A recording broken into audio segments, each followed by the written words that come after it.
이번엔 글로벌 증시의 주요 변수들을 통해서 투자 인사이트 얻어보는 시간입니다. 도움 말씀에 하나증권의 이경수 수석연구위원 나와 계십니다. 안녕하십니까? 네, 안녕하세요. 자, 지난주에 PC 가격 지수가 발표됐었죠. 연구위원님은 이번 물가지표 어떻게 보셨습니까? 일단은 예상치가 이제 그대로 이제 부합을 했기 때문에 예. 기본적으로 이제 시장에 대한 어떤 충격은 상당히 좀 제한적일 수 있다. 다만 이제 표면상으로 보면 YY 기준으로 봤을 때는 2.9%, 근원 기준은 2.9%가 나왔습니다. 연준의 어떤 그 물가 수준의 어떤 목표치를 PC 기준으로 하고 그 목표치 수준 자체를 2%대라고 얘기를 했기 때문에 기본적으로 약간의 어떤 그 우려는 반영이 될 수는 있겠다라고 생각하고 있습니다. 그래서 일단은 요 PC 같은 경우에는 일단은 우려했던 물가 상승세, 관세로 인한 어떤 인플레이션을 우리가 이제 관찰하기는 좀 어려웠다. 이렇게 좀 보시면 될 것 같습니다. 그래서 요 물가 컨셉과 함께 이제 뭐 고용 지표도 상당히 좀 중요할 것 같습니다. 예. 이제 어찌됐건 지금 이제 금리에 대한 측면에서는 이제 보면 이제 9월 달에는 기준금리를 이제 동결을 할 것이다. 죄송합니다. 그 인하할 것이다라는 것이 일단 기본적인 어떤 그 컨센서스고 한 90%의 확률로 이런 현상이 나타나고 있기 때문에 기본적으로는 이제 물가 측면에서는 그렇고 이제 고용 지표가 상당히 좀 중요할 것 같은데요. 이번 주 이제 그 실업률 발표가 금요일 날 나오잖아요. 그래서 그것이 조금 더 중요하지 않을까. 물가 수준은 기본적으로는 부합된 수준이었고 시장의 어떤 충격을 주기에는 상당히 좀 밋밋한 결과였다 이렇게 보시면 될 것 같습니다. 고용과 관련해서 질문을 한 가지 드리면 좋을 것 같은데 이번에 혹시 지난달처럼 고용 쇼크가 발생할 가능성이 있을까요? 어떻게 생각하시죠?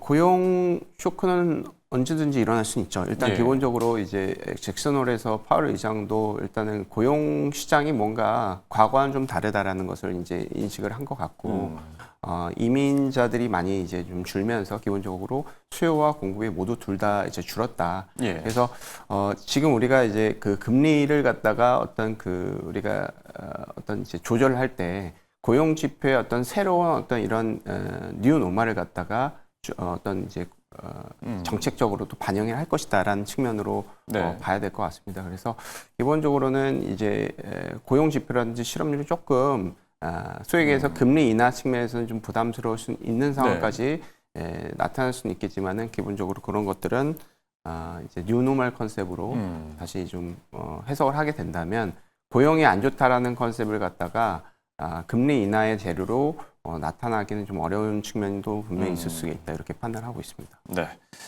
자, 그리고 지난주에 이제 또 핫했던 키워드가 바로 제2의 딥시크 사태입니다. 지금 알리바바가 자체 AI 칩을 개발하면서 이런 얘기들이 나오고 있는데 엔비디아나 미국 증시의 낙폭이 뭐 사실 작년만큼은 또 아니었지만 뭔가 오버래핑 되는 부분도 분명히 있는 것 같긴 하거든요. 혹시 그때처럼 뭔가 증시 방향성이 갑자기 바뀌거나 그럴 가능성이 있을까요? 일단은 지금은 좀 약간 좀 우려 섞인 상황인 것 같습니다. 일단은 기본적인 이 알리바바의 어떤 그 AI 칩에 대한 개발 이런 것들도 이슈가 될 수 있겠지만 기본적으로는 AI의 어떤 그 거품론 이런 것들이 지금 좀 화두가 된 상황에서 알리바바의 AI 칩 개발을 성공했다라는 얘기가 나오게 되고 있습니다. 그래서 일단 이런 센티먼트가 알리바바의 어떤 이슈가 100%가 아닌 버블론에 기반을 하고 있기 때문에 이런 우려는 좀 있다 이렇게 보시면 될 것 같고 일단은 이제 그 알리바바 같은 경우에는 사실 생산 시설이 있는 기업은 아니죠. 아무래도 이제 소프트웨어 기업이다 보니까 아무래도 이제 개발 측면에서 부각이 된 것 같습니다. 근데 이것을 개발을 하고 실질적으로 생산을 할 수 있을지 여부가 상당히 좀 중요할 수 있을 것 같고요. 그리고 지금 이제 언론에서 나오는 것은 칩의 어떤 그 컨셉 자체가 훈련용이 아니고 추론용이었다. 사실 얘기해서 보면 지금 이제 추론용과 이제 훈련용 컨셉에서 보면 훈련용이 조금 더 하이엔드급으로 좀 보여지고 있고요. 추론용은 지금도 많이 상용되어 있는 컨셉이기 때문에 이렇게 이제 중국이 후발주자로서 AI 칩을 이제 추론용으로 개발을 해서 이제 어떻게 보면 시장을 잠식하기는 좀 어려운 측면이 있다. 과거 이제 딥시크 시기에서도 보면 딥시크에 대한 어떤 우려가 있겠지만 오픈 AI의 점유율은 그대로 계속 유지가 되고 있다는 거죠. 전 세계적으로 봤을 때 한 85, 50%의 어떤 점유율이 되고 있고 딥시크는 이제 중국 내에서 좀 많이 네. 부각이 되면서 점유율 1% 정도로 좀 관찰되고 있습니다. 그래서 이런 측면 어떻게 보면 지금 이제 미국이 중국을 이제 견제하는 측면에서 H20 칩을 갖다가 이제 규제를 했기 네. 때문에 자구지책으로 이런 칩에 대한 개발을 국가 사업 측면에서 좀 어느 정도 개발이 된 것이 아닌가 이렇게 좀 생각을 할 수 있을 것 같습니다. 그래서 네.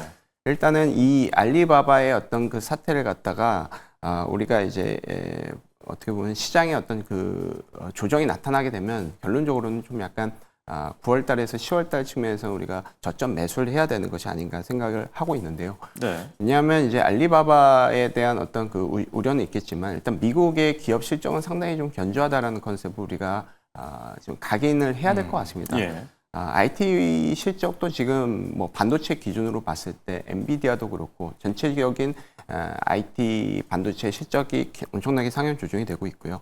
IT뿐만 아니라 타 업종군들도 실적이 상당히 좀 좋습니다. 뭐 상호 미디어라든지 에너지라든지 산업재 전력기기라든지 이런 쪽 방산 쪽이라든지 금융 쪽 그리고 금융 쪽 안에서도 뭐 보험이라든지 은행, 투자은행 모두 다 이제 실적이 상당히 좀 좋은 측면이 있고 제약바이오도 지금 실적이 꾸준하게 올라가는 측면이 있습니다. 그래서 네. IT 측면에서의 어떤 버블론이 반영이 된다라고 해서 주가가 빠졌다고 하더라도 이 미국의 상당히 좀 놀라운 그 포트폴리오 효과 이런 예. 것들로 기본적으로 요 중장기적인 어떤 실적 상향 우상향 곡선이 어떻게 담보가 되는 그런 환경이기 때문에 실질적으로는 이 IT 버블의 측면에서의 어떤 그 보완적인 대체적인 어떤 그 컨셉이 그 안에서의 포트폴리오 효과로 부각이 되고 있다 이렇게 보시면 될 것 같고요. 예. 특히나 또 엔비디아 같은 경우나 뭐 IT 기업들 그리고 미국 기업들 모두 다 포함이 되겠지만은 주주 환원을 상당히 좀 많이 하고 있습니다. 그래서 ROE와 이제 PER을 어느 정도 좀 조절할 수가 있고 엔비디아도 이번 실적을 내면서 이제 분기별로 이제 봤을 때 이번에 10조 달러, 예. 10조 달러의 어떤 그 자사주 매입을 하겠다라는 계획도 나왔기 때문에 그런 측면으로 좀 봐야 될 것 같습니다. 그리고 미국 같은 경우에는 ROE가 지금 20%가 넘을 것이다라고 일단은 예상을 하고 있습니다.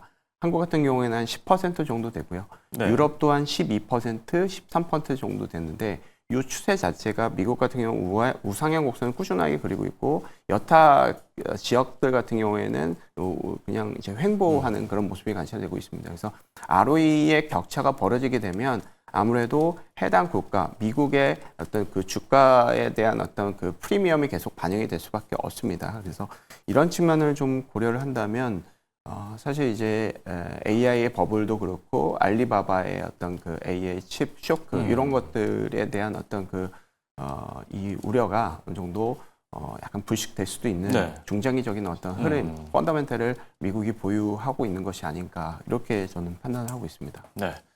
그러니까 정리를 해보자면은 뭐 단기적인 관점에서는 뭐 이런 계절적인 약세 요인들 그리고 또 알리바바 이슈가 뭐 증시에 좀 하방 감각을 가할 수 있긴 하지만 오히려 좀 고마운 조정으로 생각을 해야 된다.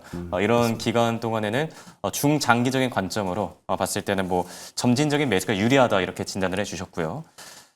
그리고 엔비디아랑 알리바바 얘기를 조금 더 해보면 좋을 것 같은데 이번 사태가 엔비디아에게 미칠 영향은 어느 정도로 보시죠?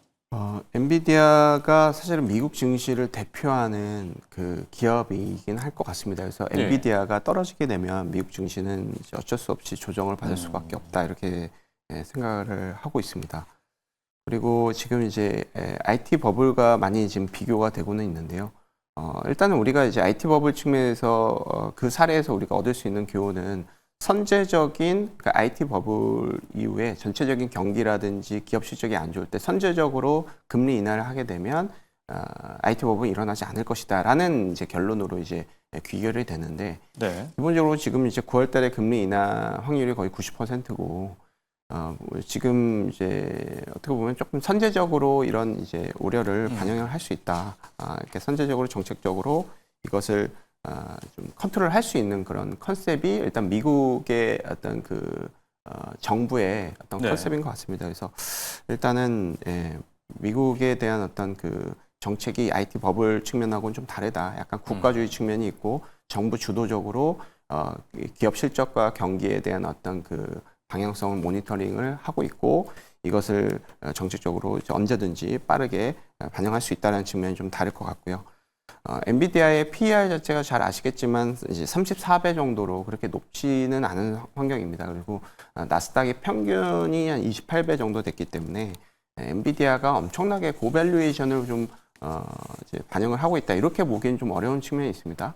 다만 이제 매출 그로스는 조금 둔화되고 있다는 것이 일단은 이게 좀 우려스러운 부분인데 요 매출 증가율 부분도 이것도 이제 소폭 떨어지는 수준이기 때문에 기존에 한 7%, 8%의 성장이었다면 뭐 이제 6%, 7%이 정도 되는 수준이기 때문에 네. 그렇게 큰 이제 엔비디아의 어떤 그 밸류에이션에 타격을 미칠 만한 펀더멘탈은 아니다. 그리고 지금 엔비디아가 아예 이제 중국 쪽에 대한 어떤 매출을 갖다가 공시를 안 하는 컨셉으로 이제 공시를 이제 완전히 바꿨습니다. 그렇죠. 이것도 어떻게 보면 좀 호재 아니면 호재가 아닐까 이렇게 생각하고 그렇게 있습니다. 생각하신 이유는 아무래도 이제 중국의 기존의 어떤 매출이 좀 이제 부각이 되는 같이 이제 합산이 되게 된다면 여러 가지 이제 양국은 항상 중장기적으로 이제 무역 분쟁을 하고 그렇죠. 여러 가지 할 텐데 이거에 대한 우려를 정치적인 어떤 그 컨셉을 갖다가 기업들의 어떤 그 영향력을 계속 미치는 상황이기 때문에 이것을 이제 회피하고자 이런 액션을 좀 취한 것 같습니다. 그래서 이런 부분에 있어서는 괜찮을 수 있다라고 생각합니다. 아무튼 저 같은 경우에는 일단은 이제 엔비디아의 단기적인 어떤 그 실적 뭐 피크 그리고 주가의 피크 이런 것들이라고 저는 생각하지 않고요. 중장기적으로 미국의 어떤 주주 환원율이라든지 이제 예를 들어서 알리바바 중국이 좀 따라온다라고 하면 다시 또 기술 격차, 초격차 이런 것들의 정책이 다 있기 때문에 기본적으로 이런 큰 이제 엔비디아의 어떤 쇼크는 우려라고 그런 생각을 하고 있지는 않습니다. 네. 엔비디아와 관련해서 뭐 단기적인 현상에 좀 그칠 가능성이 크다. 실제로 월가에서도 엔비디아의 목표가를 뭐 계속 올려잡고 있는 상황이죠. 좀 긍정적인 얘기들이 뭐 주가와는 다르게 나오고 있는 모습이고요. 자, 그리고 주말 사이에 나왔던 이슈들인데 지금 반도체 기업들이 다시 도마 위에 오르고 있는 중입니다. 우리 기업들 삼성전자 그리고 SK하이닉스가 이번에 거론이 된 상황인데 국내 반도체 기업들은 어떻게 보고 계시죠? 약간 그 엔비디아라든지 미국 IT 업종을 얘기하다가 이제 한국의 삼성전자 하이닉스 얘기하게 되면 사실 약간 답답해지는 측면이 있습니다. 아무래도 좀 전에 말씀드렸던 ROE 측면에서도 분명히 좀 수익성 차이가 격차가 벌어지고 있고요. 이익 증가율 측면에서도 사실 그렇습니다. 저희가 이제 삼성전자 하이닉스 같은 경우에는 2분기에 이제 역성장을 이제 보였고 3분기에 회복이 된다라고 하지만은 그것이 한 이제 영업이익 기준으로는 YOY 기준으로 한 12%, 13% 회복되는 것에 불과하고요. 그렇죠. 이런 상황에서 이제 미국이 이제 중국에 대한 어떤 그 이제 컨셉으로 이제 한국 반도체 업종의 어떤 그 납품까지도 관리하겠다라는 얘기가 되는 상황이기 때문에 추가적인 악재가 반영이 됐다 이렇게 보시면 될 것 같습니다. 다만 이제 삼성전자하고 일단 결론적으로는 하이닉스가 중국에 공장이 있는 것은 맞습니다. 근데 이제 하이닉스 같은 경우에는 디램 위주고요.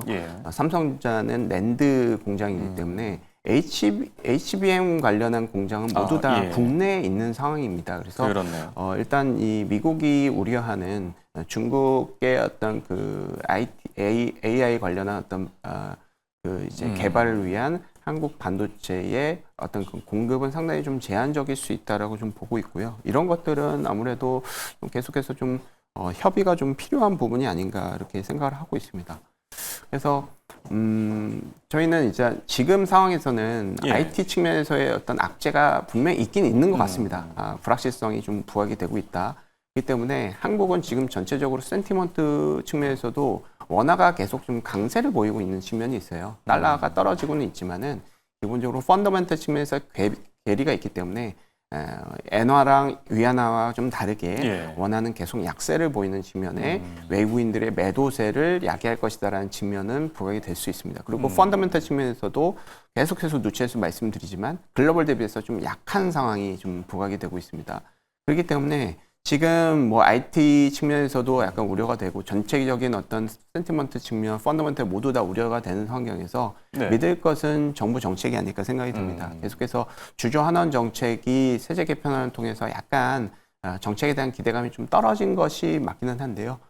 계속해서 저희는 이제 정책적인 어떤 기대감을 계속 가질 수 있는 정책을 우리가 요구를 해야 되고, 그리고 무엇보다도 배당 소득세 최대 세율이 35%에서 25%가 낮아지게 된다면 한국의 리레이팅은 상당히 부각이 될 수가 있을 것이다라고 생각을 하고 있습니다. 그래서 한국 같은 경우에는 지금 상황에서는 글로벌하고는 조금 결이 다르지만 약간 리레이팅 컨셉으로 주전에 대한 기대감이 반영이 되면서 분명히 정부는 우리 이제 국민들의 어떤 그 눈높이를 분명히 맞출 수 있을 것이다. 그렇게 되면 한국의 리레이팅, 주가의 지금 상승, 그리고 고배당주 위주로 상승, 그리고 IT 기업들도 펀더멘털이 안 좋다고 하더라도 배당을 상향함으로써 본인들의 리레이팅을 분명히 부각을 시킬 수가 있거든요. 그리고 IT뿐만 아니라 자동차, 은행 이런 쪽들도 이미 배당을 많이 하고 있지만 조금 더 글로벌 스탠다드격으로 배당을 좀 높이면서 한국의 리레이팅에 좀 힘써주는 그런 스토리가 일단 한국에서는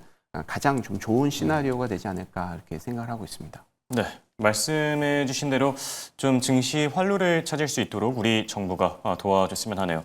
자, 지금까지 도움 말씀에 하나증권의 이경수 수석연구위원과 함께했습니다. 감사합니다. 감사합니다.